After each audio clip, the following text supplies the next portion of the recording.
All right, so today we're going to be talking about Google's new AI mode, which is going to completely change SEO and might even kill it. Google's even said recently that it could become the new default search experience, which would be the biggest change to Google and maybe even the internet ever. So today we're going to be testing a bunch of different queries in AI mode like local searches, Ecom, YML, informational, brand visibility, Longtail searches, just to see how a bunch of different business types will be affected and SEO in general. And definitely stay to the end of the video because I'm going to be giving you free access to my vector embedding checklist, which teaches you how to write content that LLMs love, like Google's AI mode, which is quite different than how we used to write content before. All right, let's get into it. So I'm Chris Giges, and I help businesses get found online through SEO as well as comprehensive digital marketing solutions, but you can go to my website for more information about me. If you want to work together, go ahead and click work with me at the top and fill out the form. And go ahead and subscribe to my newsletter if you want to get weekly insights from me straight to your inbox, as well as access to a bunch of documents that I make for you guys to use for free, like my AI editing checklist and the vector embedding checklist I was just talking about, but I'll talk about this one more later. Before we jump into the testing, let's give a little background info real quick. Google announced recently at Google I/O 2025 that they were expanding AI overviews and introducing AI mode rolling out in the United States. And yes, they said that there's a good chance that AI mode was going to become the new default search experience over time. If you go to Google's homepage, you can find the AI mode button right here. When you make any search, you just click the AI mode button and it'll start the LLM search. And also when you make any search on Google, you'll see an AI mode tab here at the very top. I'm not talking about the AI overview. Yes, this is already rolled out everywhere and they show up on a lot of searches automatically. But to get AI mode, you actually have to switch to this AI mode tab right now, but that might change in the future. And the SEO industry is completely melting down about this news, with some SEOs also just saying that there's no problem. I definitely think there's a little bit more going on. There's even been articles like this one from Moz that give you advice on how to redesign your SEO career. And in the article, they even give you tips on how to breathe deeply so that you don't freak out. No, this is not a joke. Scrolling down the article, you can find their breathing techniques listed here. And last thing, before we go any further, some quick disclaimer. No, this is not the new default search yet. Yes, you can still make a lot of money and get a lot of organic traffic with SEO. This is also just the beginning, so everything I show you here will change over time. There's even more stuff coming like deep search, live search, personalization, where it actually looks at your emails and your search history to tailor responses to you. A lot of changes to shopping, as well as agentic checkout, meaning you can buy stuff straight on Google without even going to a website ever. And stuff like trying on clothes virtually. So no, it's not the default yet, but yes, lots of changes are coming and we got to prepare for that starting now. If you want to be as prepared as possible, and if you're enjoying the content, go ahead and give the video a like and give my channel a sub. I've got a lot more on the way. All right, let's get into the testing. First, we're going to do some local searches. Let's go ahead and start on Google's homepage so you can see how it works. I'll just type in coffee shop and hit AI mode. Now we have the LLM starting to spit out an answer for us. I've got a VPN turned on, so it thinks I'm in Los Angeles right now. I'm actually in Vietnam, but yeah, need the VPN to access this in the US. So first of all, you can see AI mode really has two parts. It's got the generated answer here, and then it's got some sources on the right-hand side, which you can expand by clicking show more. And it's got, maybe about 10 sources there. Then it's returned some listings of different coffee shops. There's no pictures or anything right now. It just has links to all these different coffee shops. Scrolling down a little bit further, it looks like it's got some GMB links. Yeah, when you click these, the Google business profile opens up. It's also got an embedded map down here where you can go ahead and search the old-fashioned way. If I click see more, it's got more of the GMBs listed. And yeah, that looks like pretty much it. It's actually changed a little bit since I used it last week. When I click these links in the content, it looks like it opens up the GMBs as well. It looks like it's citing heavily from Yelp, Reddit, Nicole the Nomad seems like a little bit of a smaller site. Let's go and open this one up. I just want to see what the authority is. DR33, so not exactly a high authority site that it's citing there. Yelp again, Discover LA, Apple Maps, Quora. Let's go ahead and ask it as well. Where are you getting this information? Google Maps, articles and guides, user reviews and recommendations, blogs and online publications. All right, so pretty general information here. I just went ahead and did a normal shop for coffee search to see what the top three listed were: Starbucks, Spot Coffee and More, Maru. Which is interesting because over here, Starbucks isn't even listed anywhere on this page. Spot Coffee is listed way down here at the bottom, and Maru not listed at all either. So the results are quite different from what we're getting just doing a normal search. Also noticing that some of these sites are the same, but also some of them are different that are on page one for the term. Like Mariana NLA, I don't think was listed. And then we have a cool math game. Yeah, that definitely wasn't listed.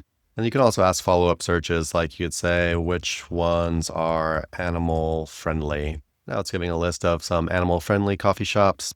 I'll be honest, I don't really like this layout they're doing, just a huge list that you could click on. I feel like they'll probably integrate this kind of stuff further up just because it's more visual. It's got reviews and whatnot. No one wants to just see a huge list like this most of the time. Let's go ahead and search for best coffee shop in LA. Now it's giving a little bit different results. It's only giving a few listings before giving the GBP pictures and reviews. Then it's breaking them down by different areas: downtown LA, Koreatown, other notable locations. And then you got the map down here at the bottom.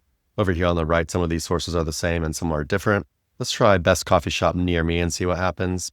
It's a little bit different, but more or less the same as we were doing before. It's hard to tell because I don't really know where the VPN is based, so I'm not really sure what the proximity is and what it's actually showing me here. I'm asking a follow-up question: which ones have reviews that mention good drip coffee?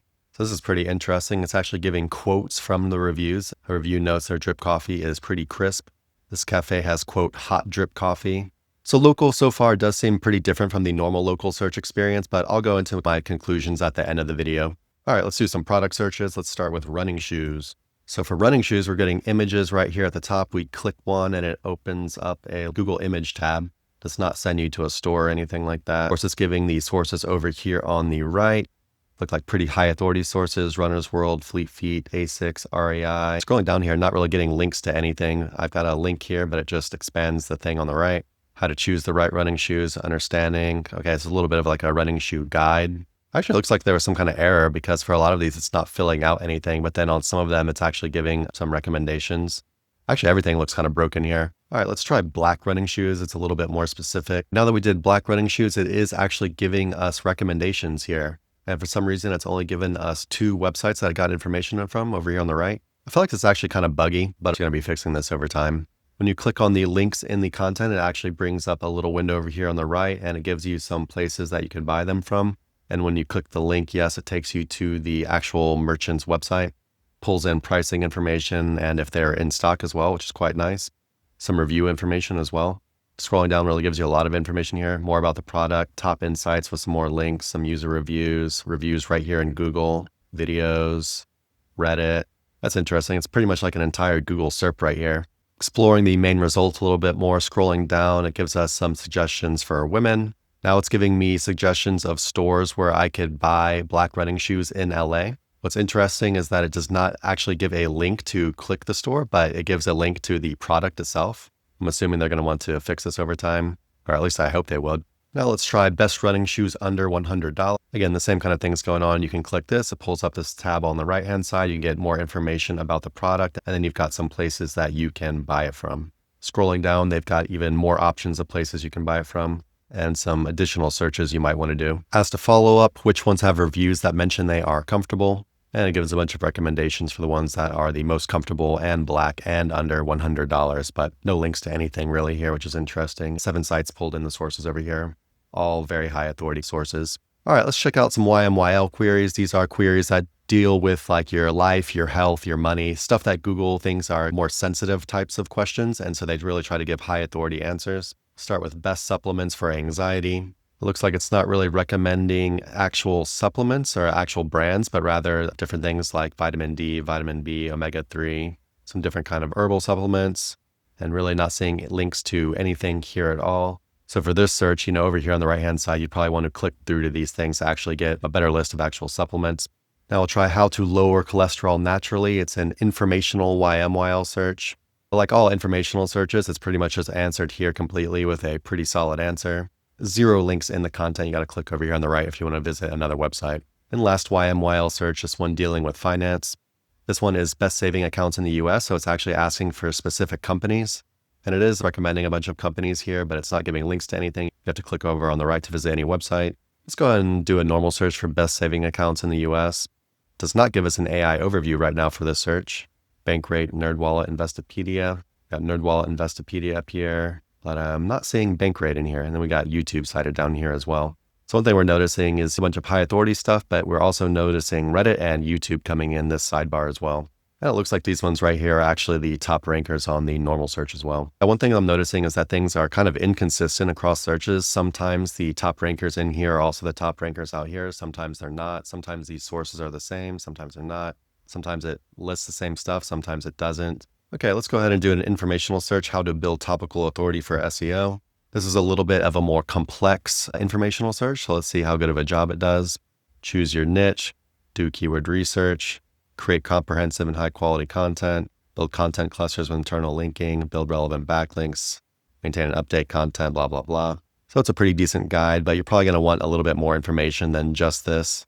Oh, I'm just noticing now when you click these little links, it's actually changing what links it shows you on the right side, which is kind of cool. It's actually showing where it's getting that specific information from. So that is pretty useful. Also, if you had scrolled down the page and left those links at the top, it'll just automatically put them over on the right again. But yeah, I really like that actually. Still, I don't think this is going to be super great for click-through rate compared to the normal just 10 blue link SERP like this. They have to click something to get to an answer, but it's at least nice that they're showing where they're getting each little piece of information from. So if they want to learn more, you can go ahead and click over. All right, let's check some brand visibility keywords. We'll go ahead and use Ahrefs because everyone watching this video probably knows Ahrefs. So right at the top, it gives us their main website as well as their YouTube channel. It's funny over here on the right-hand side, the #1 source for Ahrefs is actually Backlinko. So yeah, interesting, especially considering that Backlinko was bought out by SEMrush and they recommend SEMrush all over their entire website now. Good job, SEO team over at Backlinko. We have Wise ranking for an Ahrefs keyword. That is very interesting. Just go ahead and do a normal search for Ahrefs over here. I want to see if Wise is in the top 10. Search for a Wise. Nope, not seeing Wise on page 1. Not seeing Wise on page 2. Not seeing Wise on page 3. Anyway, very interesting that a kind of financial services company is ranking for Ahrefs pricing and plans guide for the UK 2025 over here. Even though I'm searching from LA, yeah, just kind of weird. It explains what Ahrefs is according to Backlinko. So the first link in the content on the Ahrefs brand search is to another brand with a competing product. Gives us some core tools and features and a bunch of other stuff, pros and cons, etc. Let's go and search now for Ahrefs SEO tips. So most of these sources over here on the right are from Ahrefs. It does have core over here as well as some other stuff that's definitely not Ahrefs and a nice synthesized answer. Not many links over here this time. So you would think for search saying Ahrefs SEO tips, you would think there would be a lot of links in here sending you to the articles where they got the SEO tips from Ahrefs, kind of like that other SERP I was showing you, but not really seeing much for links over here. And a lot of them link to stuff other than Ahrefs. All right, Ahrefs versus SEMrush. So for this one, it looks like it is not linking out to Ahrefs or SEMrush, but rather taking answers from other stuff. So I guess it wants a more independent comparison between the two tools. Ahrefs strengths, weaknesses, SEMrush strengths, weaknesses, which one is better, etc. Pretty normal answer here. All right, last up, let's do a couple long tail searches. Start with best VPN for traveling in Asia. It's giving actual recommendations, but not linking to the products again. Looks like it is talking about Asia and at least some of these answers, and pulling answers from Bleeping Computer, Tom's Guide, ZDNet, Tech Radar, etc. And one more, we'll do a super long tail search, and this will be the last one. Best VPN for traveling in Asia for watching sports and is cheap. Best VPN for travel in Asia, streaming sports, and affordability. And it's giving us one recommendation for the one that it thinks is actually the best. Over here on the right-hand side, best VPNs for travel, best VPNs for sports, VPNs for Asia. So yeah, it's just synthesizing all of this and giving which one kind of stands out as the best in all of these categories, I guess. All right, so what does all of this mean for SEO? What does all of this mean for businesses? First of all, this is the biggest change in SEO history. We used to have 10 blue links. Now there's a bunch of other stuff on their SERPs anyways, but the answers that you get are quite different from this. It's just an LLM answer, just like ChatGPT or Perplexity or Claude. And just like any of the LLMs, the amount of clicking that people are going to be doing to go to other websites is going to be much reduced. We'll see what happens over time. Maybe they will start adding more links in here. I would say that you definitely need omnipresence for both the LLMs and for traffic in general. Omnipresence means that you want to be listed everywhere. You want to be listed on these high-ranking authoritative sources. You want to be on stuff like Reddit. You want to be on stuff like YouTube. We saw that AI mode is pulling answers from all of these different places. And so yes, it's good for ranking in the LLMs to be listed everywhere because that's just how LLMs work.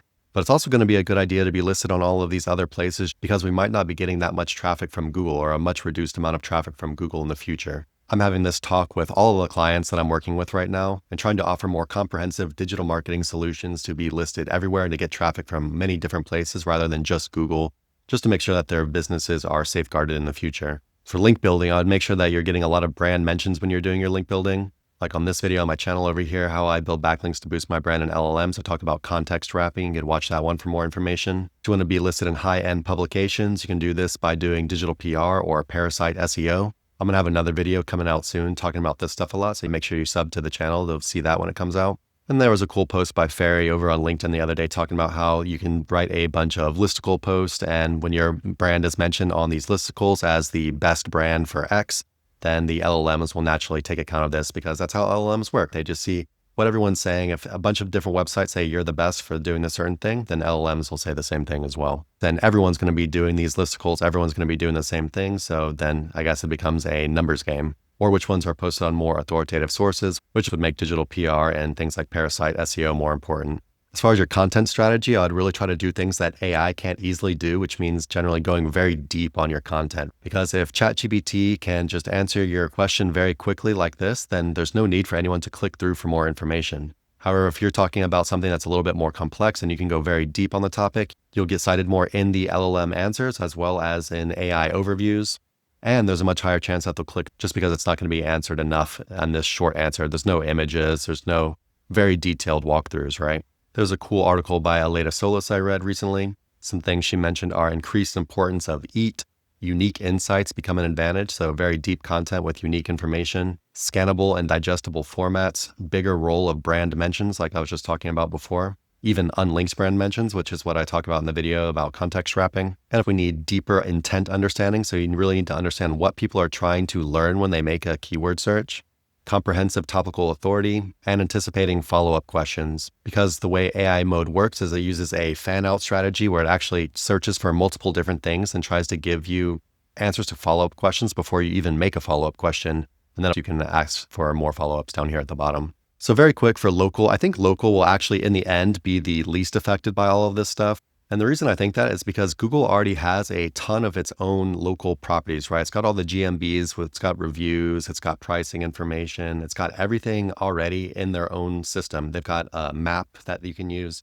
And so what I think AI mode will do for local searches is it will just help the user use their local properties more. So yes, things are going to change a bit, but I feel like as far as getting discovered online, if you're a local business, they're still going to use proximity. They're still going to be looking at your reviews and stuff like that. So I feel like local will be the least affected by all of this. For ecom, things are going to change a lot. And like I showed you before, there's a lot more coming with trying on clothes virtually, agentic checkout, and all that good stuff. So I think ecom will have a lot more changes than local, but I still think Google could be a decent source of getting traffic. But the big problem I see is for content sites, whether that's affiliate sites or sites that are monetized with ads. If you are just producing informational content, then I think now is not really a good time to continue with that strategy. Like I said before, things could change. But even right now, when you search for informational terms, you're getting these AI overviews already, which are taking away a ton of clicks. I think clicks are estimated to be reduced by more than 50% anywhere that there's an AI overview showing. And in AI mode, I would expect that to go down even more because they give you even more of an answer straight in your face. You don't have to expand it or anything. So unless you write really deep informational content about very complex subjects, then I think having a content strategy that really revolves around just creating a ton of informational content isn't really the play right now. All right, so wrapping up real quick, I need to gently remind you guys that Google is never the place to learn how to rank on Google. They released this article recently, Top Ways to Ensure Your Content Performs Well in AI Search, and it contains the most generic information I've ever seen in my life, which is what they've been doing for years though, really. Focus on valuable content for people, provide a great page experience, ensure we can access your content, manage visibility, structured data, etc. Really nothing at all helpful here, so yeah. Make sure that you're not listening to Google for ranking advice in their AI mode or LLMs. Rand Fishkin had this article on how SEO will no longer mean search engine optimization, but search everywhere optimization. And this is actually my new favorite acronym. You know, there's a bunch of acronyms like AIO, GEO, whatever. But I think keeping it as SEO and SEO changing to search everywhere optimization is actually the play. That's what I talk about in this video over here, how I'm becoming more of a holistic digital marketer and trying to help my clients get found everywhere with search, whether they're searching on YouTube or on social media or on Google or on the LLMs. So this is a crazy shift in the way that Google is working. They're moving to interpreting information instead of just indexing it, right? Before they would just index it. You search for something and say, here are the places you can find the answer. Now they're saying, here's the answer. Full Rank did an insanely long deep dive on how AI mode works. So you go ahead and check that out over here. I'm lazy, so I popped it into ChatGPT and I started asking a bunch of questions. And the main takeaway is that there's something called vector alignment, which is the new way that we need to start optimizing our content to rank in LLMs.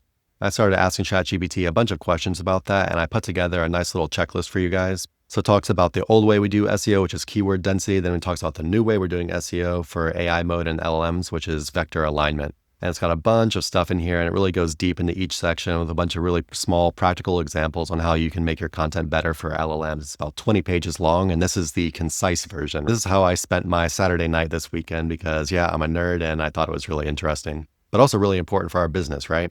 To get instant access to that, just go over to my website and subscribe to my newsletter, and you'll get a link in your email right away. And stay tuned for more information. Go ahead and like the video if you enjoy the content and subscribe to the channel, and I will see you next time. Bye-bye.